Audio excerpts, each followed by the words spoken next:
할렐루야, 좋은 아침입니다. 오늘도 우리가 그리스도의 대사로서 하나님의 빛을 전할 수 있는 또 하루의 날이 밝았습니다. 우리 오늘 수요일 말씀 함께 보도록 하겠습니다. 제목은 리더로서의 부르심입니다. 본문 말씀은 마태복음 5장 14절입니다. 너희는 세상의 빛이라 산 위에 있는 동네가 숨겨지지 못할 것이오. 우리 같이 고백하겠습니다. 나는 세상의 빛입니다. 나는 그리스도의 대사로서 이 땅 가운데 하나님의 빛을 전달하는 자입니다. 어제 말씀에서 우리의 탁월함이란 당신이 독특하고 다르다는 것에 대한 믿음을 의미한다는 것을 알았습니다. 이것은 당신이 뛰어난 사고방식을 가지고 있으므로 당신에게 리더로서의 책임을 부여한다는 의미입니다. 예를 들어 느헤미야는 당시에 이스라엘 밖에 있었던 유일한 유대인은 아니었습니다. 그는 예루살렘에 관한 소식과 그곳에 성벽이 무너져 내렸다는 소식을 들은 유일한 사람이 아니었습니다. 그러나 그 소식을 들었을 때 그는 비록 다른 나라의 노예였지만 무엇인가를 할 준비를 했습니다. 고국의 상황 때문에 그는 행동하게 되었습니다. 그는 자신이 다르다는 것과 자신의 신념을 위해 싸워야 한다는 것을 알았습니다. 예수님은 말씀하셨습니다. 너희는 세상의 빛이라 산 위에 있는 동네가 숨겨지지 못할 것이오. 당신은 산 위에 있는 동네입니다. 그래서요, 당신은 리더가 되어야 합니다. 당신은 길을 보여주는 자가 되어야 합니다. 왜냐하면 빛은 방향을 제시해주기 때문입니다. 이것이 당신의 때에 당신이 이 세상을 발전시킬 무언가를 해야 하는 이유입니다. 하나님께서는 이 메마르고 힘들고 거친 세상의 오아시스로 당신을 만드셨습니다. 시편 74편 20절에서 성경은 말씀합니다. 땅의 어두운 곳에 포악한 자의 처소가 가득하나이다. 그러나 당신은 그 상황을 바꿀 수 있는 사람입니다. 당신은 복음을 전파함으로써 하나님의 의의 빛을 켜고 이 땅에 하나님의 왕국이 세워지도록 관철시키는 사람입니다. 이것은 우리가 열정적으로 이 세상의 모든 나라에 그리스도의 복음을 반드시 전해야 하는 것과 같은 이유입니다. 우리의 독특한 메시지에 관한 인식은 우리가 전 세계에 이 메시지를 전달하기 위해 여러 활동들을 통해 앞으로 나아가게 합니다.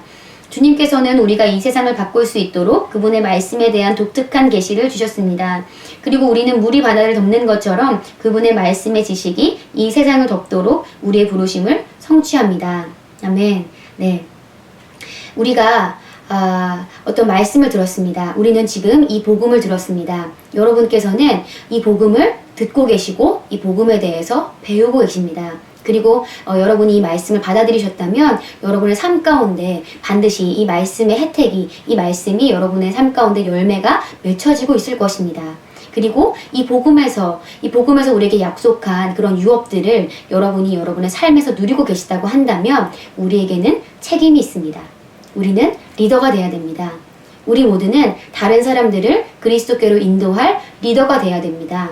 예수님께서는 우리에게 너희는 산 위에 있는 등불이다. 너희는 이 세상의 빛이다. 라고 말씀하고 계십니다.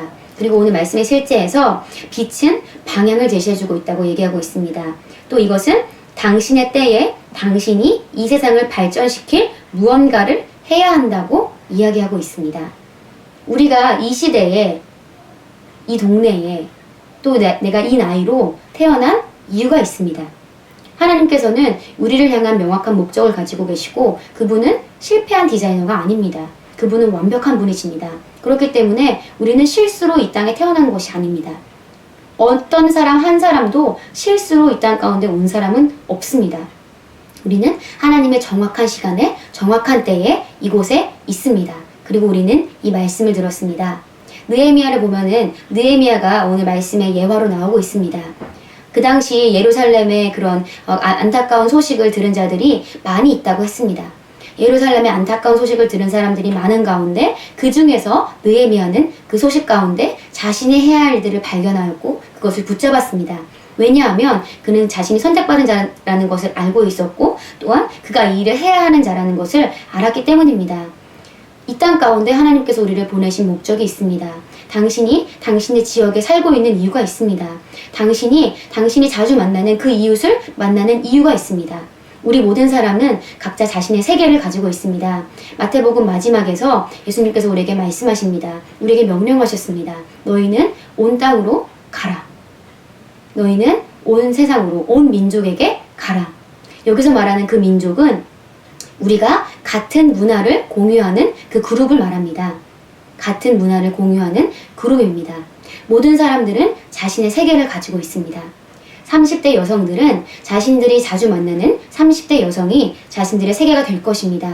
또한 50대의 남성분들은 자신들이 만나는 그 50대의 남성, 그리고 직장에서 함께하고 있는 부하 동료들이 자신의 세계가 될 것입니다. 여러분은 누구를 만나고 있습니까? 여러분은 누군가와 더 많은 문화를 공유하고 계십니까? 바로 그곳이 여러분의 세계입니다. 그리고 여러분의 세계는 여러분에게 주어진 밭입니다. 하나님께서는 여러분에게 여러분의 세계 안에 있는 사람들에 대한, 그 영혼들에 대한 값을 물으실 것입니다. 그 값에 대한 요구를 하실 것입니다. 그 사실을 우리가 인식하고 명심하며 나는 내 세계에 있는, 나는 내 세상에서 하나님의 빛을 드러내는 자다. 나는 내 세상에, 나는 내 세계에 보내진 그리스도의 대사이며 하나님의 빛이고 또 소금이다. 라고 오늘 하루도 인식하시기 바랍니다. 오늘 하루도 여러분이 삶을 살아가면서 정말 많은 사람들을 만나실 것입니다.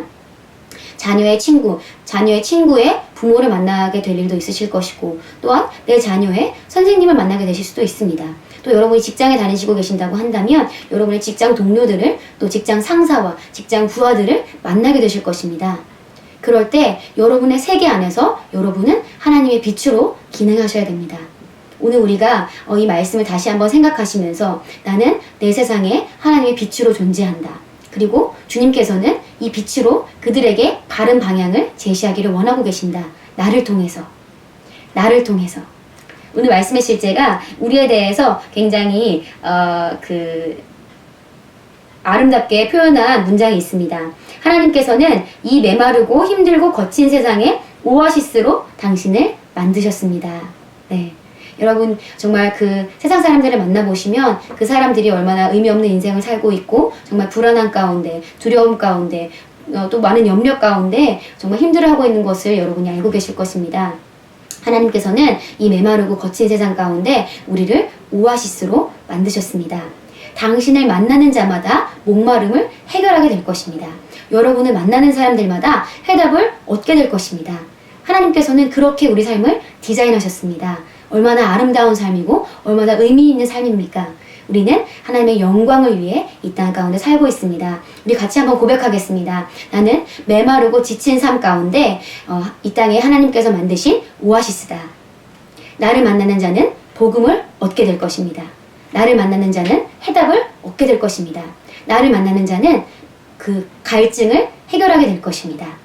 오늘 이 의식을 여러분 생각 가운데 심으시고 모든 사람들을 만날 때 그들의 목마름을 해결해 주시고 그들의 필요를 채우는 하루가 되기를 바랍니다. 우리 같이 기도하겠습니다. 사랑하는 주님, 주님께서 거룩하게 쓰시기 위해 저를 구별해 주시고 저의 세상을 제가 축복할 수 있도록 해주시니 감사합니다. 저는 해답을 주며 사람들을 높이고 당신의 영광과 탁월함과 의와 지혜를 나누어 주는 자입니다. 복음을 통해서 신성한 생명을 향한 여러 가지 길을 보여주시고 이끌어주는 자로 저를 임명하여 주시니 감사합니다. 예수 이름으로 기도합니다. 아멘.